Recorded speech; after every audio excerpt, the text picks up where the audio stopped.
because that's what someone else is doing, right?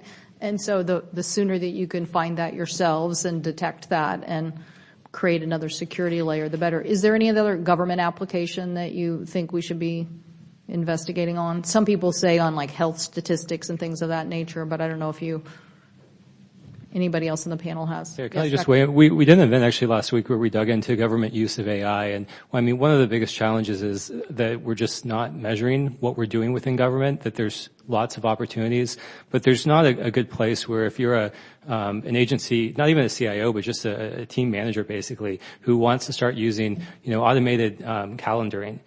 How do I actually go out and do that quickly? Can I, quickly procure this? Is there a approved list of best practices from other agencies? Is there good information sharing? We're starting to do that through GSA, but we're not there yet. So one of the things that this committee could hopefully help do is to really push agencies to bring the CIOs in here and ask them, what are you doing around AI? Have you identified the top 3 opportunities and are you pursuing them? Just like, many agencies were directed to find the high value data sets, pick 3 and get them out there as open data.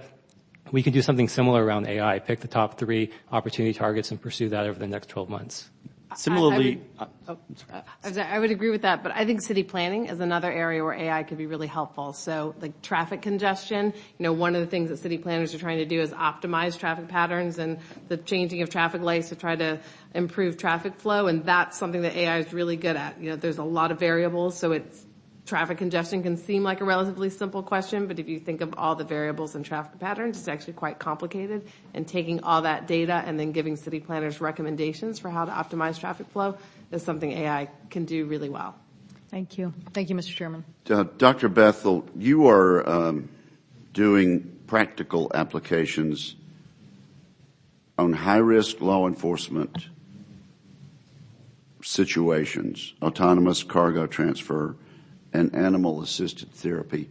Do you receive federal research dollars for that, and to what extent? The law enforcement application we have submitted to NSF. We have currently 1 grant under review. The Therabot was funded under NSF funding, and some other projects that we're doing are also funded through the NSF or Department of Defense. Okay. Now, Senator Schatz mentioned a real concern with regard to law enforcement.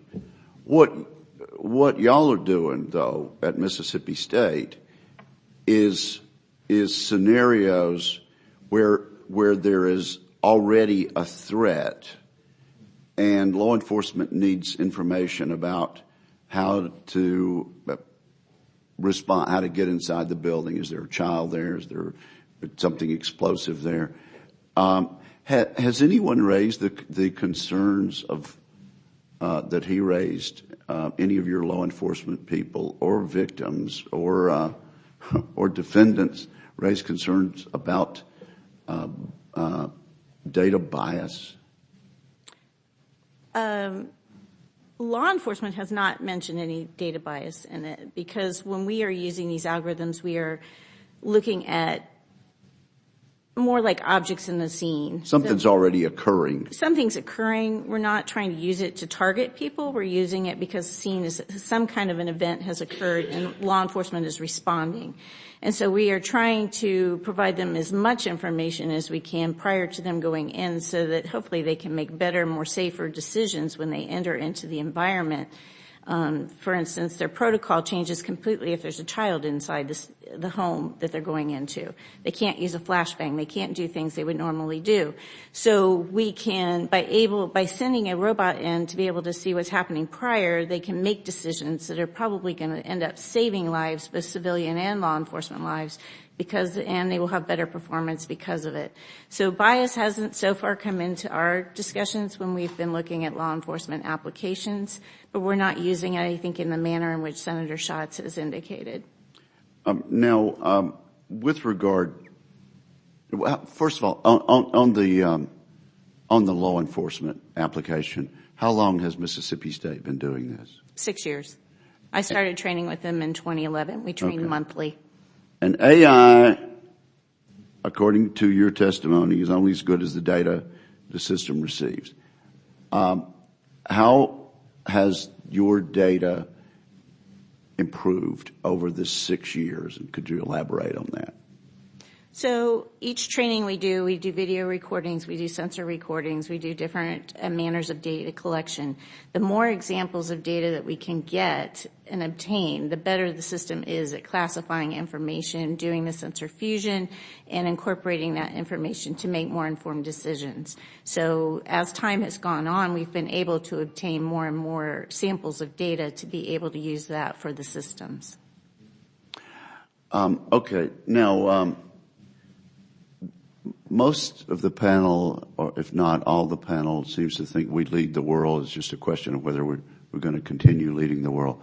Senator Schatz said he doesn't think with regard to national policy we'll take a European approach. Rather than ask him what he means by that, let me ask the panel, are there mistakes that our international competitors, whether in Europe or Asia or Africa or wherever, are making that we need to avoid? Are there overreaches in terms of regulation that we need to avoid? Everybody's trying to get ahead. The testimony is that China's making an important effort. The UK, Japan, our neighbor to the north. But in terms of things we can avoid, mistakes that other countries have made, does anybody have a suggestion that we need to be mindful of as we work on Senator Young and Senator Cantwell's and Senator Schatz's legislation? Yes, Mr. Castro. Yeah, so I mean, the two big things that I think some countries are thinking about is the right to explanation that's across the board, or a right to opt out of automated decisions. So the problem with those two policies is that it minimizes the ability or limits the ability of companies to deploy AI in many commercial applications. So for example, if you want to be a company, just like before you had companies suddenly become online lenders. If you want to be a company that's an AI lender, streamline your entire business process through AI, you basically can't do that because anyone who got rejected for a loan application, for example, could ask for a human appeal, and you would have to have human support to do that. And the problem with that kind of framework is it basically limits those types of business models. And it's especially problematic when you talk about global competition because it doesn't limit necessarily a foreign competitor from offering a similar service. Now, in certain industries, of course, you have to be licensed in the United States, so there's limits there. But overall, that would limit these kinds of opportunities. Could I just say briefly, I think most other governments are still considering what their AI policy environment is going to look like. So many governments are having this discussion right now. I do think that there are governments that seem to be skewing towards considering a more regulatory approach, a more heavy-handed regulatory approach, and that raises concerns. And I think one issue I would raise in particular, I think for us, I think any regulatory approach that would compel the disclosure of an algorithm, that would compel companies to hand over source code or algorithms to a government agency is one that raises a lot of concerns with us. We don't think it's actually going to be an effective way to address policy outcomes, and it raises a lot of competitive concerns to be handing over algorithms or source codes to governments. Dr. Gill, on cyber attacks from hostile forces internationally and our defense against that, do I understand you to? Well, no. Let me rephrase it. Is it conceivable that artificial intelligence will be empowered by a hostile force to make a decision to go forward with a cyber attack without a human being at that end making the decision to pull the trigger? Humans will definitely design AI-powered attacks to attack, infrastructure or, industrial setting or another nation state. But whether that attack is made today or Valentine's Day next year, an artificial intelligence